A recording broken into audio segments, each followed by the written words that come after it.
Hello friends, welcome to kuboos kitchen. இன்றைக்கி வீடியோவில் நம்ம என்ன ரெசிபி பார்க்க போகிறோம்னா பொரியல் ரெசிபி தான். இந்த பொரியல் பார்த்திங்கன்னா எல்லா வகையான சாப்பாடோட சைட் டிஷ்ஷாக வச்சு சாப்பிட்றதுக்கு ரொம்ப அருமையாக இருக்கும்.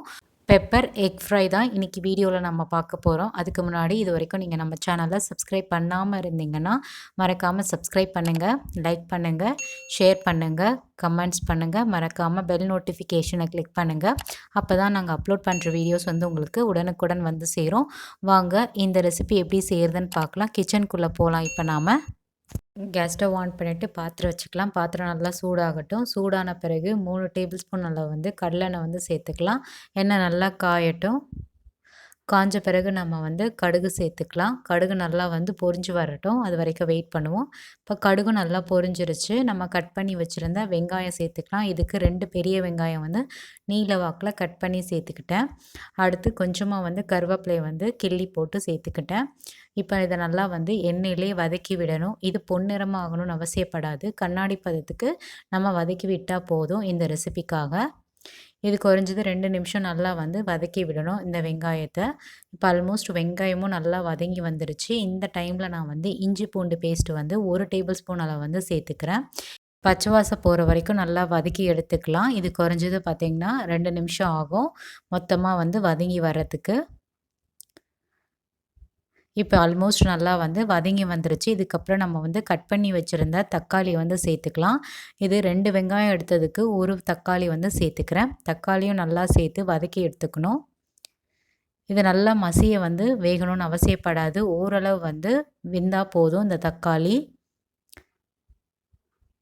இப்போ எண்ணெயிலே நல்லா வதக்கி விட்டுக்கலாம் தக்காளியை. இது ஒரு 2 நிமிஷம் நல்லா வதங்கி வந்தால் போதும். இது கரெக்டான ஸ்டேஜு. இந்த டைமில் நம்ம ஒவ்வொரு மசாலாவும் சேர்த்துக்கலாம். 1 டேபிள் ஸ்பூன் அளவு ரெட் சில்லி பவுடர் சேர்த்துக்கலாம். அடுத்து 1 டேபிள் ஸ்பூன் அளவு தனியாத்தூள் சேர்த்துக்கலாம். அடுத்து சீரகத்தூள் 1/2 டேபிள் ஸ்பூன் அளவு சேர்த்துக்கலாம். அடுத்து மிளகு சேர்த்துக்கலாம். நான் 1/2 டேபிள் ஸ்பூன் அளவு மிளகு சேர்த்துக்கிறேன். ஏன்னா இந்த ரெசிபிக்கு மெயினான இன்க்ரீடியன்ஸே மிளகுத்தூள் தான். ஸோ 1/2 டேபிள் ஸ்பூன் அளவு சேர்த்துக்கிட்டேன்.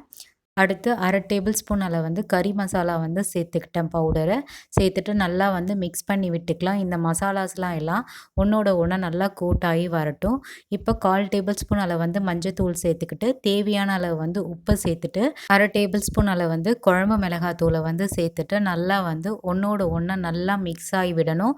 எல்லா மசாலாவோட பச்சை வாசம் போகிற வரைக்கும் நல்லா வதக்கி எடுக்கணும்.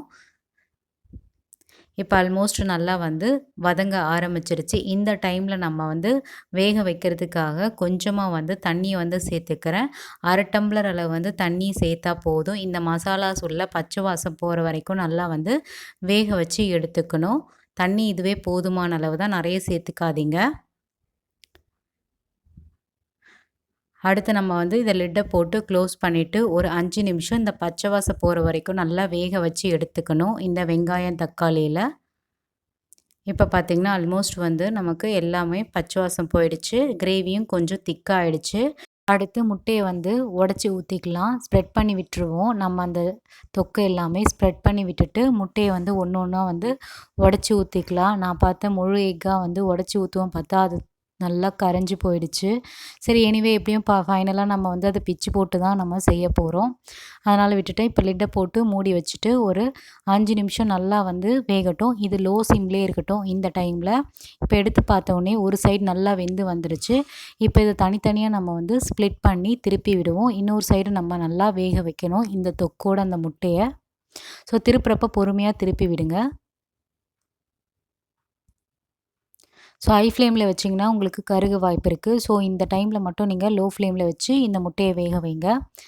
எல்லா மசாலாவும் இந்த முட்டையில் நல்லா ஒன்றோட ஒன்றா நல்லா சேர்ந்துருச்சு. இப்போ அகைன் நம்ம திருப்பி போட்டதும் நம்ம லிட்டை போட்டு மூடி வச்சிடலாம். இது இன்னொரு சைடு நல்லா வெந்து வரணும். 2 நிமிஷம் நல்லா வெந்து வந்தால் போதும். இன்னொரு சைடும் இப்போ நம்ம எடுத்து பார்க்கலாம் எந்த அளவுக்கு வெந்து வந்திருக்குன்னு.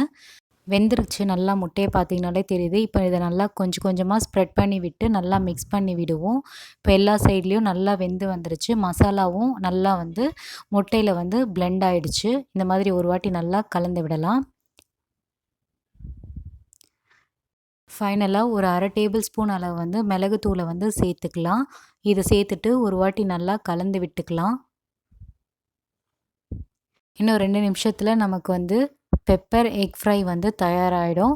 இந்த அளவுக்கு வந்து மிக்ஸ் பண்ணி விட்டால் போதும். ஃபைனலாக நம்ம வந்து கார்னிஷ்காக கொஞ்சோண்டு வந்து கொத்தமல்லியை வந்து சேர்த்துக்கிறேன். ஃபைனல் டச்சுக்காக லைட்டாக வந்து கலந்து விட்டால் போதும். அவ்வளோதான், வந்து ரெசிபி வந்து தயாராகிடுச்சு. இது சூடாக இருக்க சொல்லி நம்ம இன்னொரு பிளேட்டில் வந்து சர்வ் பண்ணி நம்ம சாப்பிட்றலாம். இது எல்லா ரைஸோடையும் நமக்கு சைட் டிஷ்ஷாக வச்சு சாப்பிட்றதுக்கு ரொம்ப அருமையாக இருக்கும். இந்த ரெசிபிக்கு மெயினான இன்க்ரீடியண்ட்டே வந்து மிளகுத்தூள் தான். ஸோ உங்களுக்கு எந்த அளவுக்கு மிளகு பிடிக்குமோ அந்தளவு வந்து நீங்கள் சேர்த்துக்கோங்க. ரொம்ப அருமையாக வந்திருந்தது. நீங்களும் கண்டிப்பாக உங்கள் வீட்டில் செஞ்சு பார்த்துட்டு எப்படி இருக்குன்றதை மறக்காமல் எங்களுக்கு கமெண்ட்ஸில் தெரியப்படுத்துங்க. உங்களுக்கு இந்த ரெசிபி பிடிச்சிருந்தா மறக்காமல் சேனலை சப்ஸ்கிரைப் பண்ணிவிட்டு சப்போர்ட் பண்ணுங்கள். உங்கள் ஃப்ரெண்ட்ஸ் அண்ட் ஃபேமிலிக்கும் ஷேர் பண்ணுங்கள். இதே போல் வேறு ஒரு டிஃப்ரெண்ட்டான ரெசிபி வீடியோவில் நம்ம சந்திக்கலாம். பை.